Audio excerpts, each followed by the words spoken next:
Bonjour, nous sommes toujours en fête, toujours dans le temps de Noël. Dimanche prochain, nous achèverons ce temps de fête avec le baptême du Seigneur. Nous sommes en Épiphanie. Tu te rappelles, je t'ai expliqué la semaine dernière que ce mot veut dire manifestation. En fait, l'Épiphanie pour Jésus, c'est en 3 temps.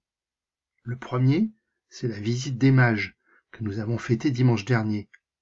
Le deuxième temps, c'est le baptême de Jésus, dont nous allons parler aujourd'hui. Et le troisième temps, on en parlera la semaine prochaine. Nous entrons un peu plus dans la lecture de l'évangile de Luc. Les références en haut te permettront de retrouver le texte dans une Bible. Écoute. En ce temps-là, le peuple venu auprès de Jean le Baptiste était en attente, et tous se demandaient en eux-mêmes si Jean n'était pas le Christ. Jean s'adressa alors à tous. « Moi je vous baptise avec de l'eau, mais il vient, celui qui est plus fort que moi. Je ne suis pas digne de dénouer la courroie de ses sandales. Lui vous baptisera dans l'Esprit Saint et le feu. » Alors tu te rappelles, nous entendons à nouveau le passage d'évangile que nous avons entendu au 3e dimanche de l'Avent. Je te l'ai déjà dit, Luc fait un travail d'historien. Et pour mieux souligner la nouveauté de Jésus, dans tout le début de son évangile, Luc fait le parallèle entre Jean le Baptiste et Jésus. Alors tu vois, Luc nous dit que tout le monde était en attente. La venue du Messie était attendue depuis si longtemps. Et nous sommes en plus dans le contexte d'un pays qui est gouverné par des étrangers, les Romains. Donc l'attente se fait encore plus forte que d'habitude.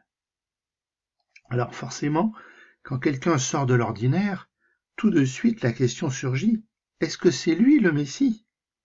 Mais Jean va corriger tout de suite. Lui, il a proposé un baptême, mais un baptême d'eau, un baptême simplement de conversion. Un baptême pour se préparer justement à la venue du Messie. Le Messie, ce n'est pas lui. Le Messie, c'est celui qui vient. Jean le Baptiste, en fait, n'est qu'un précurseur. C'est un prophète, comme il y en a eu pendant longtemps. Et comme il le dit lui-même, c'est fini ce temps-là. Celui qui l'annonce va apporter du nouveau.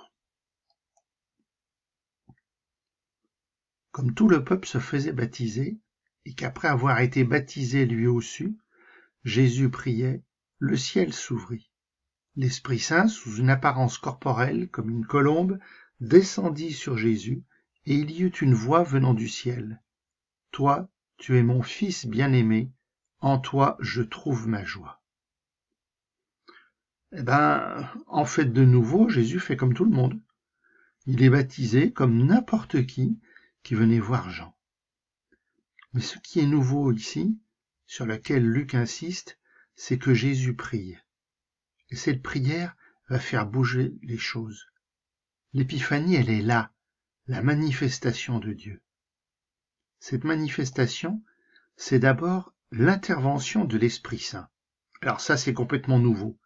Dans les textes anciens, ce qu'on appelle la Bible de l'Ancienne Alliance ou l'Ancien Testament, il est parfois question de l'Esprit Saint, mais un esprit lointain, un esprit qui est dans le domaine de Dieu.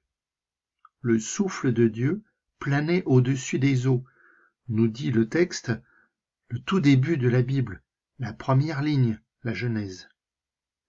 Ici, l'Esprit se manifeste sous une apparence corporelle. L'Esprit Saint rejoint l'humanité. L'Esprit Saint se fait proche de chacun. Il se fait proche de chacun d'entre nous. Il nous rejoint à notre baptême. Alors, comme c'est compliqué de décrire l'Esprit Saint, on prend des images. Luc dit « une apparence de colombe ». La colombe, c'est un oiseau qui plane dans le ciel, et en plus il est tout blanc. Quelle belle image pour mieux nous faire comprendre qui est l'Esprit Saint. Et l'épiphanie, c'est aussi la voix qui se manifeste. « Toi, tu es mon Fils bien-aimé ». Et si tu lis bien, Luc ne dit pas à qui s'adresse cette voix. Alors à Jésus, bien sûr, qui vient de recevoir le baptême, mais finalement, cette voix s'adresse aussi à chacun d'entre nous. Par Jésus, nous devenons nous aussi fils et filles bien-aimés. C'est pas super, ça? Et en plus, cela met la joie dans le ciel. Alors, si le ciel est en joie, est-ce que moi aussi, toi aussi, nous tous, nous n'avons pas à être dans la joie d'être enfants de Dieu?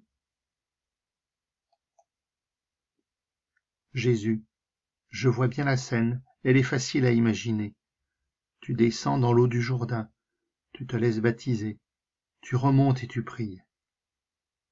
Jésus, ce qui m'étonne, c'est que toi, le plus grand, tu te fais tout petit. Je me questionne, je réfléchis. En te laissant baptiser, sans doute veux-tu me montrer le chemin qui mène vers Dieu ton Père, un chemin d'humilité et de prière. Alors Jésus, aide-moi à toujours m'en souvenir, aide-moi à prendre ce chemin. Amen.